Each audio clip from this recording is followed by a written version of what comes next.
드디어 지난 금요일에 우리 진영이가 눈썰매를 다녀왔어요. 진영이보다 해리가 더 좋아한 것 같아요. 참 기쁘고 감사한 시간이었습니다. 정말이에요. 진심이에요. 여러분이 아시는 대로 정말 오늘 저녁부터 날씨가 다시 험해집니다. 이미 내일 학교 클로즈 한다는 얘기가 다 돌고 있고요. 내일까지 많은 눈이 쌓인다는 예보가 있습니다. 진짜 정말 눈 좀 그만 왔으면 좋겠다. 그런 생각이 들어요. 우리 정경님도 도와주실 거라는 생각이 듭니다. 몇 년 동안 이렇게 오지 않았던 눈이 한꺼번에 쏟아지는 것 같습니다. 눈 예보가 있었고 날씨가 안 좋다고 이제 이번 주일날 그래서 또 다시 눈썰매를 또 다시 제가 연기할 수가 없어서 이제 부랴부랴 금요일 저녁에 이제 아이들을 데리고 눈썰매장에 다녀왔습니다. 한참 그래도 가득 갔어요. 드디어 이제 진영이가 눈썰매를 탔고 그 겁 많았던 태웅이가 7번이나 눈썰매를 탔고 말할 수 없이 기뻐하던 모습이 얼마나 좋았는지 모르겠어요. 함께하지 못했던 아이들이 있어서 좀 아쉬웠는데요. 엄마들은 더 좋아했던 것 같아요. 무엇보다도 그렇게 기다리던 눈썰매를 우리 진영이와 함께 다녀온 게 제게는 더 알 수 없는 기쁨이었던 게 사실입니다.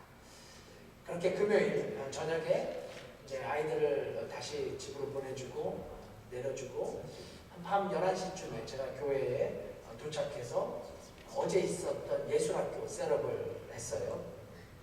어제는 아침 9시부터 저희 교회의 그 지방 밴드 리허설이 교회에서 있었기 때문에 어쩔 수 없이 저희가 그 교실을 바꿔야 했어요. 1년에 한두 번 있는 그 토요일인데요.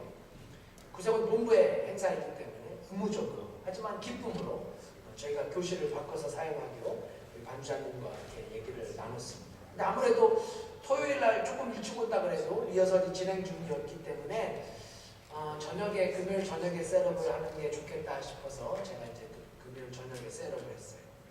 이제부터는 조금 부끄러운 제 간증입니다. 사실 고민했어요.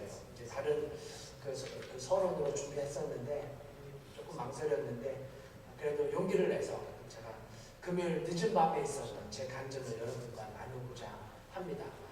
홈페이지에는 좀 안 올라갔으면 좋겠다는 생각이 들어요. 실제로. 말씀드린 대로 어제는 저희 예술학교가 교회 건물 1층의 교실을 사용해야 하는 날이었습니다. 건물로 보면 1층인데요. 여전히 느낌은 지하실 같은 느낌이 드는 게 사실입니다. 저희 교회 1층에는 교실이 10개도 더 있습니다. 안 가보신 분들이 아마 대부분일 거예요. 그렇죠? 평소에는 이제 퍼블릭 스쿨이 렌트를 해서 저희 교회 건물을 사용하고 있고 주일날에는 별 쓸 필요가 없어서 미국 교회도 저희 교회도 1층은 전혀 사용을 하지 않는데요. 금요일 저녁은 제가 어쩔 수 없이 클래스를 이것저것 살펴보고 이제 소리가 조금 덜 방해되는 곳 룸 3개를 잡아서 피아노 건반을 셋업을 했는데요. 그래 어려운 일은 아니었어요. 시간은 좀 걸렸지만 기쁨으로 제가 할 수 있었습니다. 근데 문제는 마지막 룸 A5를 셋업하고 이제 예나 자매님 이렇게 그 바이올린 방을 돌아보는데 갑자기 이상한 소리가 들리기 시작한 거예요. 등골이 오싹해졌어요. 평소에는 전혀 문제가 없었는데 아무도 건물에 없었는데 그것도 지하 1층 학교 건물에서 이상한 소리가 들리는 거예요. 아직 셋업이 끝나지 않았습니다. 무서워지기 시작했어요. 시간을 보니 밤 12시였어요. 더 무서워지기 시작했습니다. 이럴 때는 12시인지 모르겠어요. 보지도 않았던 공포영화의 제목들이 떠올라졌어요. 그 영화 제목이 바로 여고괴 담이었어요. 여고괴 담. 그 장면. 왜 귀신들이 갑자기 교실에서 튀어나오는 장면. 여러분은 지금 웃고 계시지만요. 정말 심각했어요. 왜 공포영화들은 그렇게 배경이 학교 건물이 많은지 모르겠어요. 그리고 그날 밤은 교회 1층은 영락 없는 학교였습니다. 지하 1층이었어요. 전혀 교회 같지 않은 학교 건물이었어요. 그냥 뛰쳐나가야 되나 요즘 제가 믿음에 대해서 설교하고 있는데 믿음으로 버텨야 되나 그러면서 갑자기 화장실이 가고 싶어졌어요. 왜 그런지 모르겠어요. 제가 정말 정직하게 고백하는 거예요. 갑자기 화장실이 가고 싶어졌어요. 이런 생각이 들었습니다. 끝까지 참을까? 그냥 집으로 갈까? 제가 목회자잖아요. 명색의 사관이고 목사고 제 자신이 창피해지고 막 초라해지는 거예요. 그 순간. 그래서 화장실을 갔어요. 화장실을 믿음으로 갔습니다. 그냥 오기가 생겨서요. 2층 이 화장실이 아니라 1층 화장실을 갔어요. 찬송가를 부르면서 갔습니다. 네. 그러면서 이렇게 속으로 말하고 있었어요. 사탄 마귀야 나와라. 네가 있으면 나와봐라. 왠지 나올 것 같아서 조마조마했어요. 나오지 않았으면 좋겠다라는 생각, 나와도 오늘 말고 다음에 나왔으면 좋겠다는 생각, 정말 여러 가지 생각들이 스쳐 지나갔습니다. 네. 여러분 한번 경험해 보세요. 저희 건물 12시에, 밤 12시에 물론 사탄 마귀가 나오지 않았습니다. 할렐루야. 네. 마귀도 저를 무서워했는 게 분명합니다. 어쩌면 우리는 서로 떨고 있었는지 모르겠어요. 근데 여전히 무서웠어요. 제가 근래에 들어서 아주 옛날 저희 어머니 기도원에 갔을 때, 지금 말고 한 20년 전에, 그때 말고 이렇게 평생 이렇게까지 무서웠던 건 거의 처음이었던 것 같아요. 밤에 제가 새벽에 여러 번 교회 1층을 지하 1층을 이렇게 오곤 했었는데요. 그날은 그야말로 멘붕 상태였습니다. 여전히 제 속에는 이런 질문이 들었어요. 무슨 소리였을까?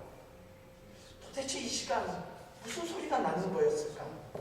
이제 확인해 보려고 마음먹었습니다. 목사 사관이잖아요. 교회 건물에 책임이 있는데 덜커덩이였는지 꽝이었는지 이거 확인하지 않으면 평생 창피할 것 같았어요. 제 스스로. 여러분 제가 확인했을까요? 확인하지 않았을까요? 이때 또다시 영화의 장면들이 정말 그 짧은 시간에 얼마나 많은 끔찍한 공포 영화의 장면들이 스쳐 지나가는지 모르겠어요. 특별히 이런 장면들이었어요. 굳이 확인하지 않아도 되는데 오버했다가 죽는 경우 공포 영화 보면 꼭 있잖아요. 그냥 지나갔으면 살았을 텐데 그놈의 호기심 때문에 살금살금 이렇게 지하실 문을 연다든지 뭐 그렇게 살펴보다가 갑자기 막 쾅 하는 소리와 함께 지도새도 모르게 죽어가는 시체들, 이런 장면들이 끊임없이 제 머릿속을 채웠습니다. 이거 정말 제가 이거 정말 심각한데 이렇게 받아들이시면 안 된대. 그 제가 남자잖아요. 제가 사관 아닙니까? 명색의 목회자인데 그냥 가면 안 되겠더라고요. 제가 어떻게 했을까요? 여러분의 상상에 맡기도록 하겠습니다. 이제 교회에서 급하게 나와서 차에 올라탔어요.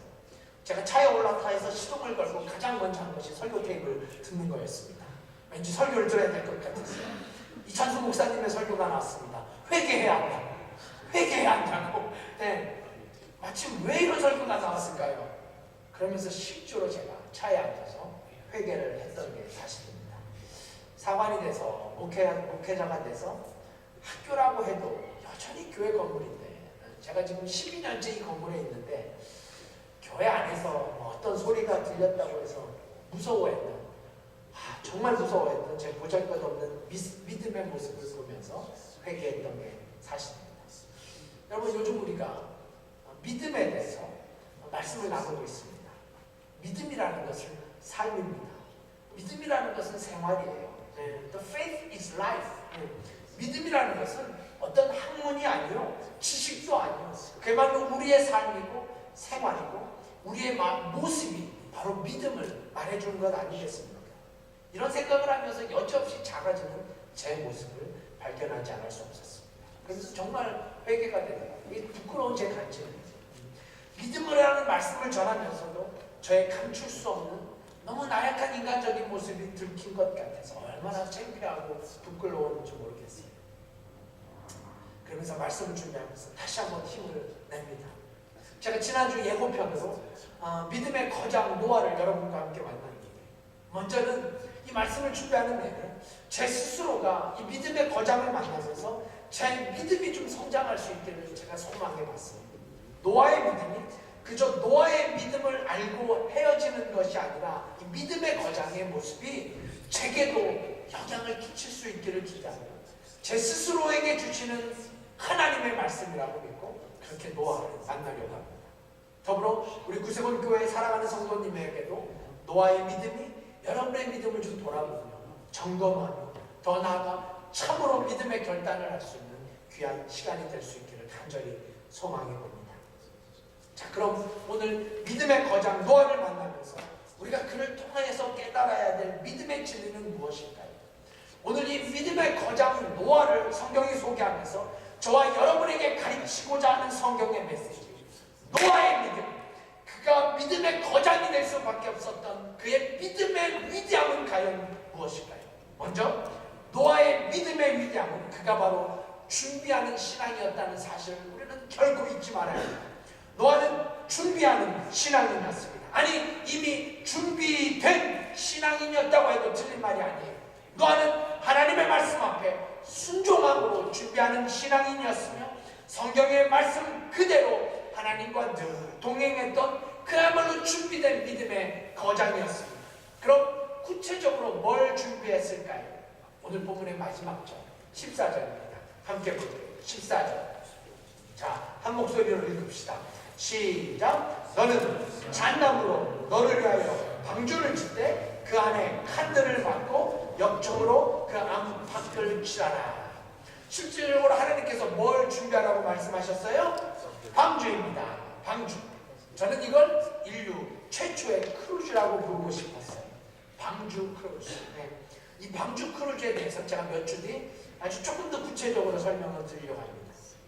여러분, 거의 대부분의 모든 분들이 이 노아의 방주 이야기는 잘 알고 계십니다. 그렇죠? 아마 우리 그 가연이나 태민이도 성경은 잘 몰라요. 성경을 잘 모르는 거에 비하면 우리 청년들만 하겠습니까만, 네. 그래도 우리 청년회장님 어제 우리 성경 테스트에 100점을 맞았어요. 역시 회장님 나와요. 제가 아주 프라우드합니다. 우리 SAT를 어제 봤거든요. 셀베이션 아미 테스트라고 100점을 맞았어요. 성경을 잘 모르는 청년들 혹은 세상의 사람들도 노아의 방주에 대해서는 많은 부분 어느 정도는 알고 있습니다. 그럼요. 아무리 성경을 모르는 세상 사람도 노아의 방주는 이미 잘 알려진 성경의 스토리예요. 그러므로 노아하면 방주, 방주하면 노아가 자동적으로 떠올라지는 게 사실입니다. 그런데요, 우리는 여기서 좀 더 깊이 있는 노아와 방주에 대해서 살펴볼 필요가 있습니다. 아니, 그저 큰 배 하나를 지었던 노아가 아니라 그야말로 믿음의 거장으로, 믿음의 대가로 성경이 그의 존재를 밝히고 있는 그 진정한 이유를 우리는 이곳에서 확인해 볼 수 있기 때문입니다. 자, 이미 말씀드린 대로 믿음의 거장 노아는 하나님 준비하는 하나님의 사람이었어요. 지난주에 제가 이 부분은 예고편으로 말씀을 드렸는데, 그럼요, 노아는 준비된 믿음의 거장이었어요. 뭘 준비했다고 말씀드렸어요? 방주를 준비했어요. 인류 최초의 방주, 크루즈를 준비했던 사람이에요. 그럼 이 방주를 준비했다는 사실이 왜 그토록 성경의 극찬을 받아야 하는 이유가 될까요? 오늘 본문은 대체 노아의 신상 명세를 어떻게 우리에게 공개하고 있습니까? 본문의 9절 함께 볼게요. 9절 말씀입니다. 우리 본문의 9절 말씀 한 목소리로 봉독하십시다. 함께 읽어요. 시작. 노아의 사적은 이러하니라. 노아는 의인이요 당세의 완전한 자라. 그가 하나님과 동행했다. 이 동행에 대해서는 많이 들어보셨던 단어입니다. 그렇죠? 제가 믿음의 거장 에녹을 소개하면서 동행에 대해서는 충분히 설명을 드렸기 때문에 오늘은 이 부분을 생략하도록 하겠습니다. 하지만 기억하십시오, 여러분. 누가 누구와 동행하는가?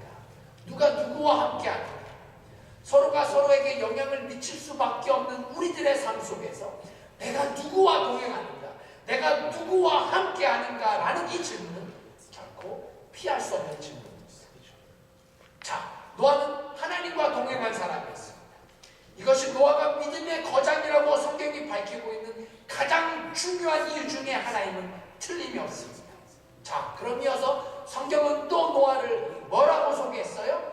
노아는 의인이요 당세의 완전한 자라. 이 부분엔 약간의 성경 공부가 필요합니다. 성경의 지식이 필요해요. 성경에 보시면 의인은 없나니 하나도 없다라는 유명한 말씀이 기록되어 있습니다. 네. 로마서 3장 10절인데 우리 한번 찾아보면 어떨까요? 우리 본문에다 창세기니까 찾기 어렵지 않겠죠. 로마서로 가봐요. 신약성경 212페이지입니다. 로마서 3장 10절 말씀. 눈으로 직접 확인해 보면 좋을 것 같아요. 자, 신약성경 212페이지예요. 로마서 3장 10절 말씀. 아주 유명한 말씀이죠. 함께 읽어봐요. 시작. 기록된 바 의인은 없나니 하나도 없으며. 네, 이것이 성경의 선언입니다. 또한 이렇게 성경이 선언한 선언은 not fixable이에요. 고쳐질 수 없는 진리예요. 성경이 이 땅에 의인은 없다고, 그것도 하나도 없다라고 말한 성경의 진리는 그러므로 끝까지 진리입니다. 그렇다면 여러분, 이게 성경이 앞뒤가 안 맞는 말이 되잖아요. 그렇죠? 이게 앞뒤가 도무지 맞지 않습니다. 어디서는 의인은 없나니 하나도 없다라고 겁을 주는가 하면, 어디서는 누군가는 의인이었다라고 밝히고 있는 성경 말씀, 그야말로 썰전일까? 이랬다 저랬다 이해할 수 없는 부분이에요. 하지만 이것은 성경을 그저 있는 그대로 보고 있기 때문에 생기는 오해입니다. 그래서 성경학자들이 필요하고 성경 공부가 필요하고 저 같은 좀 겁은 좀 있더라도 저 같은 설교자가 필요한 게 아니겠습니까? 우리는 이 노아에 관한 성경의 기록을 제대로 이해하기 위해서 먼저 노아의 시대상을 좀 더 가깝게 들여다볼 필요가 있어요. 아니 여러분, 한번 생각해 보세요. 의인은 하나도 없다라고 밝힌 성경의 선언이 창세기 6장도 못 가서 그 진리가 바뀌게 되면 안 되잖아요. 창세기 6장도 못 끝내고 의인이 생겨버리면 성경이 영 앞뒤가 맞지 않는, 그래서 도무지 신뢰할 수 없는 하나님의 말씀이 된다면, 네, 이게 우리가 노아의 시대상과 성경의 원문의 뜻을 조금 더 구체적으로 살펴봐야 하는 중요한 이유가 됩니다. 네. 여러분 좀 지루하시더라도 이 노아를 제대로 이해하기 위해서는 오늘 좀 집중해 주시면 좋겠어요. 그럼 노아의 시대, The Age of the Noah, 성경이 밝히고 있는 노아의 시대에는 어떤 일이, 어떤 상황이 벌어지고 있었을까? 창세기 6장 5절, 이 한 구절만으로도 우리는 충분히 그 시대상을 짐작하게 됩니다. 우리 함께 봐요. 6장 5절 말씀. 우리 6장 5절 말씀 함께 봉독해봐요. 시작. 사람의 죄악이 세상의 관영함을, 그 마음의 생각의 모든 계획이 항상 악한 뿐임을 보시오. 그 다음 6절도 어떻게 이어져요? 땅 위에 사람 지으셨음을 한탄하사 마음에 근심하시고. 이 우리말 성경에는 좀 표현이 부족합니다. 하나님께서 이 땅에 사람을 만드시고 그 사람 지으셨음을 한탄하시고 근심하셨다. 여기서 여러 주석들과 성경학자들의 그 설명들을 살펴보면 하나님의 마음을 설명하는 이 한탄이라는 단어는 그냥 한숨이나 안타까움 정도의 심정이 아니라 그야말로 가슴이 찢어지는 고통을 의미합니다. 이게 히브리어로 나함이라는 단어인데요, 이 단어에는 특별히 타인으로 인한 아픔, 자기 자신의 아픔이 아니라 타인으로부터 주어지는, 그래서 숨을 쉴 수 없을 정도의 아픔을 나타내는 단어라고 설명했습니다. 또한 아차부라고 이렇게 이어지는 근심하다라는 단어의 원뜻은요, 그냥 걱정하는 정도가 아니라 그 원래의 뜻이 찢어지는 마음의 고통이 짓눌러지는 상태, 계속 짓눌러지는 상태, 즉 가슴이 찢어지는 마음의 고통, 그리고 이 고통이 온몸을 짓누르고 있는 상태, 이것이 바로 근심하다는 단어의 뜻입니다. 그런데요, 케일이라는 성경학자는 이것이 하나님이 인간을 창조하시고 그것을 후회하셨다라는 뜻이 아니라는 점을 간과하지 말아야 한다고 덧붙입니다. 중요한 부분이에요. 그러니까 하나님께서 노아 시대 사람들을 보시고 인간을 만드셨다는 그 자체를 후회하셨거나 그것이 실패를 의미하는 것이 아니라는 점을 강조합니다.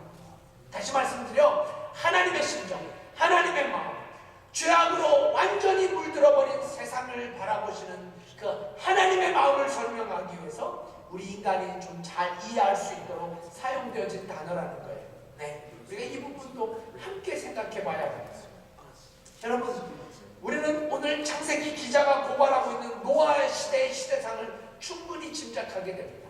이 부분도 좀 놓치지 말았으면 좋겠어요. 본문의 11절 말씀, 이 구절로 게임 끝이에요. 네, 노아의 시대상은 이 한 구절로 오모입니다. 충분해요. 함께 읽어봐요. 시작. 때에 온 땅이 하나님 앞에 회개하여 강포가 땅에 충만한지. 네. 어떤 죄였는지는 제가 다음 주에 아주 구체적으로 여러분에게 고발하려고 해요. 여러분, 참으로 말이죠. 하나님의 은혜가 온 땅에 충만해도 부족한 판에 이 땅에 하나님의 사랑이 충만하였다고 선언해도 여전히 죄악이 존재하는 이 세상 속에서 성경은 노아 시대에 폐괴하고 강포가 땅에 충만하다라고 그 시대를 고발합니다. 이것이 성경이 밝히고 있는 노아의 시대상입니다. 노아가 사는 세상이었어요. 노아가 살아가야 하는 세상이었습니다. 그래요, 노아가 이런 세상 속에서 살았습니다. 여러분, 우리는 이 장면에서 정말 놓치지 말아야 할 성경의 한 진리를 반드시 깨달아야 합니다. 그것은 다수가 언제나 옳은 것은 아니라는 진리. 다수가 언제나 옳은 것은 아닙니다. 다수가 언제나 진리는 아니에요.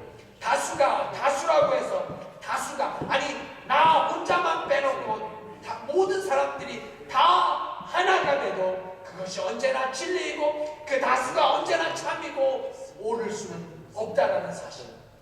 이 부분을 한국의 유명한 설교가인 이동원 목사님은 이것이야말로 다수결 원칙이 언제나 원칙일 수 없음을 반증해 준다고 역설합니다.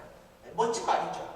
즉 다수결의 원칙이 언제나 원칙이 될 수는 없다고. 다수결의 원칙이 언제나 우리가 따라가야 할 진리가 아닐 수 있다라는 사실. 여러분, 근데 우리가 좀 다른 면으로 이 말씀을 묵상하다 보면 우리도 이런 세상 속에서 살고 있다는 생각이 들지는 않으셨는지. 제가 말씀을 준비하면서 강력하게 이 부분에 제 마음속에 들어왔어요. 노아의 세상? 노아가 살던 세상이요? 이게 노아만의 세상인가요? 그저 성경의 창세기에서만 볼 수 있는 세상이었습니까? 정녕 우리도 노아와 비슷한 세상 속에서 살아가고 있다는 생각, 저 혼자만이 갖는 지나친 오버일까요? 여러분, 그러면 우리는 이런 질문을 계속해서 던져야 봅니다. 도대체 왜 노아 시대의 사람들은 이토록 죄악 속에 빠졌을까요?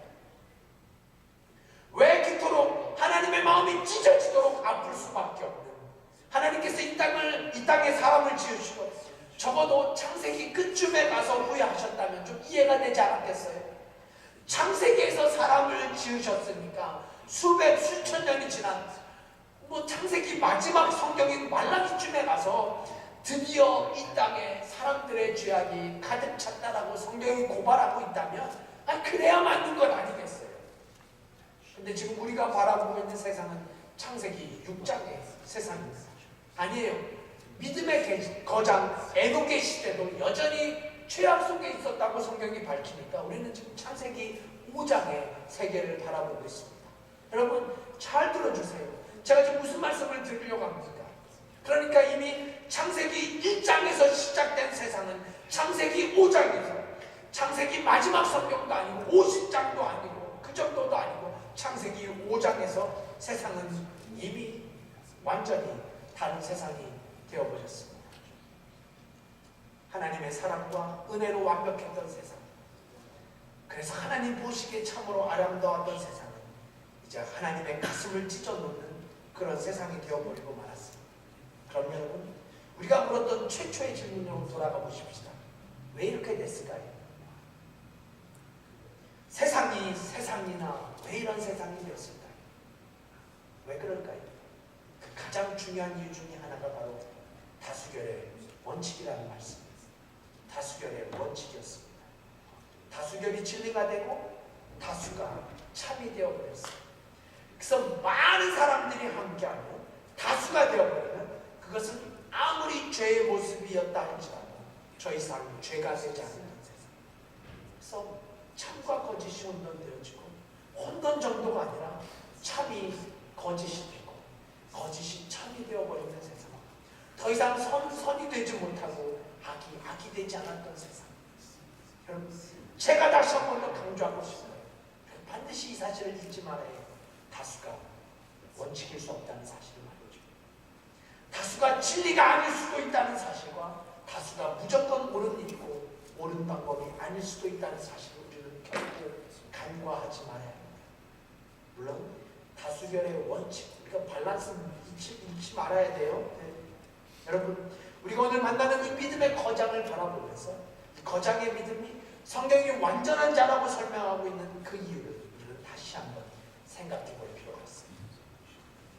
모든 사람들이 다 괜찮다고 합니다.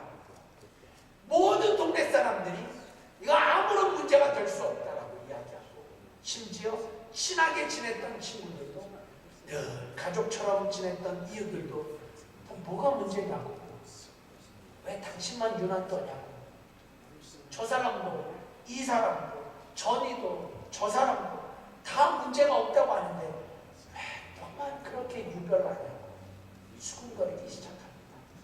이럴 때 사람들은 흔들리기 마련이죠.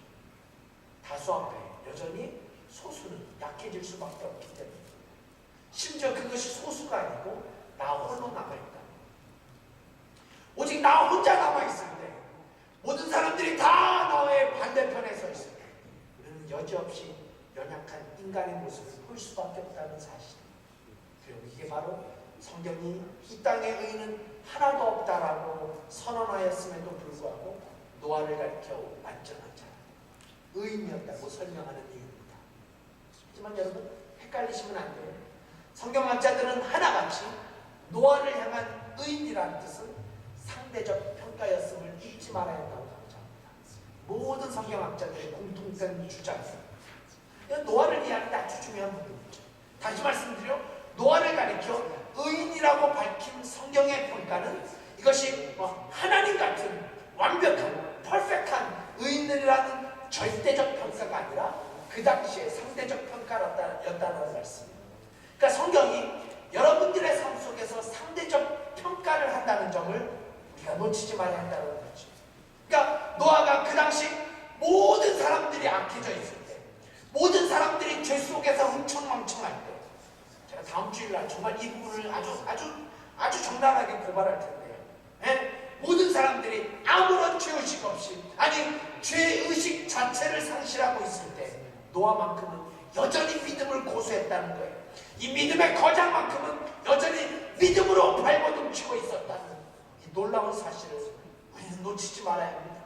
여러분, 이것이야말로 믿음의 모습 아니겠습니까? 이것이야말로 믿음의 거장의 모습이 아니겠어요? 이것이야말로 노아가 믿음의 거장이 될 수밖에 없는, 믿음의 영웅이 되어 히브리서 11장에 당당히 그의 이름을 등록할 수밖에 없는 이유가 아니겠습니까? 물론 말씀을 준비하다 보니까 노아만큼은, 즉 노아만 믿음을 지켰다라는 이 진실 앞에 혼돈이 찾아오는 게 사실이고, 여러분은 어떤지 모르시겠어요? 솔직히 아직 믿겨지지 않는 게 어쩌면 정직한 우리의 생각이 아닐까 싶어요. 이렇게 제가 여러 책들을 좀 참고했는데요, 한국의 한 목사님의 설교집을 보니까 노아만이 죄를 안 지을 수 있었을까? 라는 질문. 아니, 어떻게 노아의 가족만이 믿음을 고수할 수 있었을까? 라는 질문에 해답. 이 질문을 아주 심도 있게 다루면서요, 결국 이 해답은 성경 속에 있다고 생각해요. 이게 본문의 8절 때문에 생기는 주장인데요. 우리 8절 말씀 함께 봐봐요. 8절 말씀 함께 읽습니다. 시작. 그러나 노아는 여호와께 은혜를 입었더라. 할렐루야. 정말 이게 설명할 게 너무나 많은데요, 이 모든 걸 설명하기 전에 정말 부러운 장면이었어요. 멋진 장면이었어요. 서두에 초라하고 나약한 저의 모습을 이렇게 오버랩돼서 참 부끄러운 제 모습이 이렇게 보여줬어요. 그러면서 참 멋지다, 정말 멋진, 대박이에요. 우리는 왜 이 문장이 그러나로 시작되어지는지 이 부분은 굳이 설명드리지 않아도 충분히 짐작이 갑니다. 그렇죠. 그러나 노아는 여호와께 은혜를 입었다. 아멘. 그러나 노아는 여호와께 은혜를 입었다. 이 설교문을 작성하는데 자꾸 이렇게 제가 글을 쓰고 있더라고요. 그러나 벅도성은 여호와께 은혜를 입었다. 아멘. 그래서 제가 지금 이 자리에 서 있는 거 아니겠어요? 금요일 밤 사이. 그러나 여호와께 은혜를 입었다. 이렇게 제가 설교문을 쓰고 있었어요. 그러나 구세군 필라 한인교회는 여호와께 은혜를 입었다. 그러나 우리 교회는, 우리 성도님들은, 우리 청년들은, 우리 교회 아이들은 여호와께 은혜를 입었더라. 그렇습니다. 이것이 정답일 수 있어요. 이것이 한국의 한 목사님의 설명처럼 이해할 수 없는 노아의 시대상을 받아들일 수 있는 가장 중요한 단서가 되는지 모르겠어요. 하지만 여러분, 여전히 어떻게 노아 한 사람만이 이 땅에서 믿음을 고수할 수 있었을까요? 어느 정도의 답은 찾았지만 여전히 완벽하게 이 질문을 이해하기는 힘들었어요. 이 부분은 좀 더 우리가 시간을 두고 연구하고 살펴보면 좋을 것 같아요. 여러분 꼭 잊지 마십시오. 우리가 이해할 수 없어도 여전히 혼돈 속에서도, 아니 우리의 혼돈을 말하기 그 전에 노아가 그 거대한 세상 앞에서 당당하게 믿음의 영웅으로 우뚝 서 있는 모습, 세상의 모든 죄악 앞에서도 여전히 믿음의 고집을 꺾지 않는, 그렇게 당당하게 서 있는 믿음의 거인 노아, 이것이야말로 성경이 그토록 노아를 존귀하게 여기는 이유라고 믿습니다. 여러분, 제가 우리 청년들에게 늘 강조하는 말이 있어요. 세상 청년들과 믿음의 청년들 뭔가 달라야 하지 않냐고. 세상 교회, 세상의 청년들과 교회 다니는 청년들 크게 다르지 않더라도 뭔가 다른 게 있어야 마땅한 게 아니냐고. 아니 다른 교회 얘기할 것 없이 세상 청년들과 우리 구세군 교회 청년들이 반드시 뭔가, 그것이 크고 적고의 문제가 아니라 뭔가 달라야 하지 않겠어요? 세상 청년들은 술 마시는 게 뭐 그게 문제냐고 소리를 쳐댑니다. 모든 사람들이 다 마시지 않냐고. 세상 청년들은 담배 한 대 피우는 게 무슨 죄가 되냐고 오히려 화를 냅니다. 세상 청년들은 다 야동을 보는데 포르노가 무슨 문제가 있냐고. 세상 남자들 다 보는 게 아니냐고. 여자친구와 남자친구가 인조이하고 원나잇 섹스를 하는 게 그게 무슨 천국과 지옥을 말할 거냐고. 이것이 세상 청년들의 주장이 아니던가요? 이것이 오늘 여러분들이 사는 청년들이 사는 세상이 아니던가요? 아니 여러분, 그런데 이게 굳이 청년들만의 문제입니까? 청년들만이 술 마시고 청년들만이 담배가 문제가 되고 청년들만이 섹스가 문제가 되는가? 아니죠. 아닙니다. 절대로 아니에요. 왜 그렇습니까? 한국의 이찬수 목사님은 요즘에 한국에서 개봉되는 소위 19금 영화, 청소년에게 유익하지 않는 성적 타락과 잔인한 폭력의 영화, 이런 영화를 청소년 관람 불가라는 딱지를 붙여서 상영합니다. 그렇죠. 요즘 가장 존경받고 있는 이찬수 목사님이 이렇게 주장해요. 청소년에게 해가 되는 영화라면 반드시 성인에게도 해가 될 수 있다. 청소년들에게는 해가 되는데 어떻게 성인들에게 유익이 될 수 있냐고. 그런 영화는 절대 보지 말아야 합니다. 어떤 면에서는 동의할 수밖에 없는 사실이라는 생각이 듭니다. 여러분, 우리 크리스찬들이 어떻게 다르게 살 수 있습니까? 특별히 세상은 다 괜찮다고 하는 이 마당에 우리가 과연 어떻게 믿음을 지키며 살 수 있단 말입니까? 세상에서는 이제 아무런 문제가 없다고, 아니 오히려 죄를 가리켜 더 이상 죄가 아니라고 죄를 지적하지도 못하는 세상 속에서 우리가 도대체 무엇을 어떻게 할 수 있단 말입니까? 그러니까 여러분, 사랑하는 구세군 필라 한인교회 성도 여러분, 아니 이런 세상에서 해답으로 노아를 보여주는 것 아니겠어요?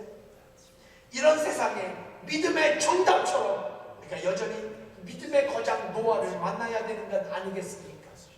모든 사람들이 죄에 묻어 있을 때, 모든 사람들이 술과 쾌락에 쩔어 있을 때, 세상의 모든 사람들이 세상의 향락과 방탕과 타락 속에 허덕일 때, 그때도 당당하게 믿음을 목숨처럼 고수했던 믿음의 거인 노아, 여러분은 오늘 이 믿음의 거장을 만나면서 어떤 생각이 드십니까?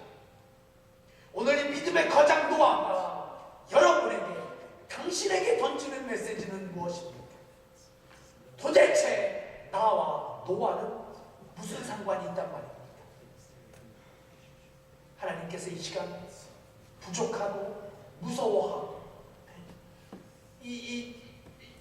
너무너무 연약한, 약해 빠진 저에게 만나게 해주셨던 믿음의 거장 노아, 여러분에게는 어떤 의미로 다가가고 계십니까?